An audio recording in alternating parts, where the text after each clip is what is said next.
উপজেলা নির্বাচন, ভোটে হস্তক্ষেপ রোধে কঠোর আওয়ামী লীগ। আমি কি আপনার কামলা দেই, পরামর্শ চাইতে আসা কৃষকের কর্মকর্তা। ভারতের অভ্যন্তরীণ রাজনীতিতে বাংলাদেশ সামনেও চাপে থাকবে দেশের অর্থনীতি। রিজভী সাহেবের মানসিক ভারসাম্যহীনতার চিকিৎসা প্রয়োজন। পররাষ্ট্রমন্ত্রী, জঙ্গি সংগঠনের জন্য কাজ করতেন আমির হামজা। পুলিশের ইন্ধনে রাস্তা দখল করে 18 দোকান। শাস্তির মুখে 39 ব্যাংক ও আর্থিক প্রতিষ্ঠান।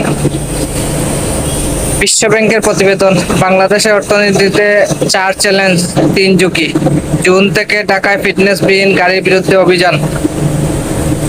ভেজাল চেতনানাশকে 3 শিশুর মৃত্যু। প্রকল্প বাস্তবায়নে নৌ মন্ত্রণালয়ের